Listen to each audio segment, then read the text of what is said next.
Let me ask you this question. Will you make a commitment today?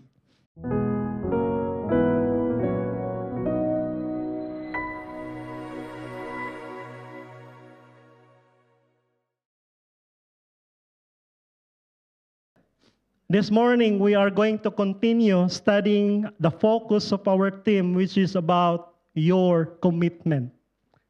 Lahat tayo, we are all committed. We are committed to our spouse. We are committed to our employers. There is an agreement between us, between you and your employer. There is an agreement between you and your spouse. Merong marriage certificate. There is a binding agreement of vows, a promise that you are going to fulfill. That is commitment. The question is how faithful we are with our commitment. We will be talking about commitment to God. It is a central theme in the Christian faith. Do you believe that? Reflecting a believer's dedication, loyalty, and devotion to the Lord. This commitment is not merely a verbal declaration through actions, obedience, and a life that seeks to honor God in all things. It is a lifelong journey requiring a willingness to surrender one's own will and live in accordance with God's will. Sabi dito, if you want success in life, if you want hope, peace, you need to stay committed to God, no matter what your circumstances are. Question, how committed are you to Jesus? I believe there are areas sa ating buhay na wino-work out ang Panginoon. And today, as we are going to listen to the Word of God, I hope the Lord will bless us with His message. Ang atin pong passage ay makikita po natin sa Luke chapter 9, verses 57 to 62. Basahin ko po sa New King James Version, sabi po dito, now it happened as they journeyed on the road, that someone said to him, Lord, I will follow you wherever you go. And Jesus said to him, foxes have holes and birds of the air have nests, but the Son of Man has nowhere to lay his head. Then he said to another, follow me. But he said, Lord, let me first go and bury my father. Jesus said to him, let the dead bury their own dead, but you go and preach the kingdom of God. And another also said, Lord, I will follow you, but let me first go and bid them farewell who are at my house. But Jesus said to him, no one, having put his hand to the plow and looking back, is fit for the kingdom of God. Number one principle here is be willing to pay the cost.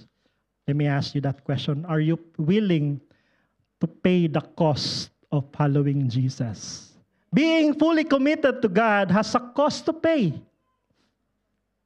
Commitment means that you are at the call of Jesus 24 hours a day, 7 days a week, and 365 days a year.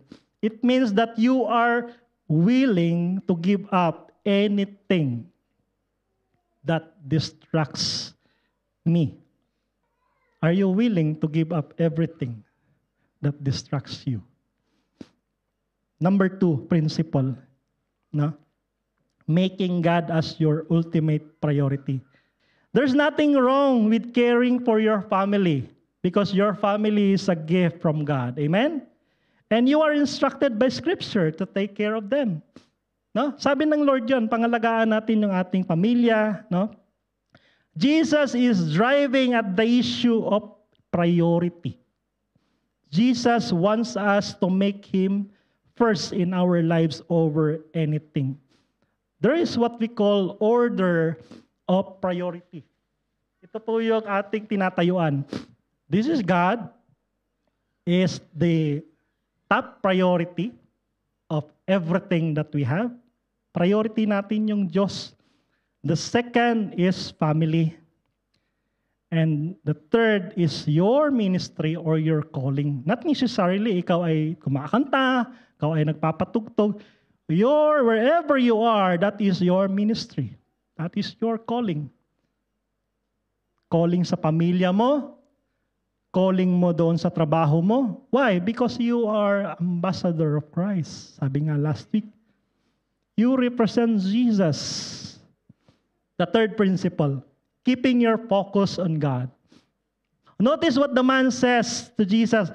And another said, Lord, I will follow you, but let me first go and bid them farewell who are at my house. But Jesus said to him, no one having put his hand to the plow and looking back is fit for the kingdom of God. No? Hindi ka pwede na mag-aararo ka, you're plowing, and at the same time, your eyes is focused doon sa likod. Walang direksyon yung patutunguhan mo. Walang focus. Yun ang sinasabi ng Lord ito. Plowing demands constant attention. Ganon din ang pagsunod sa Panginoon.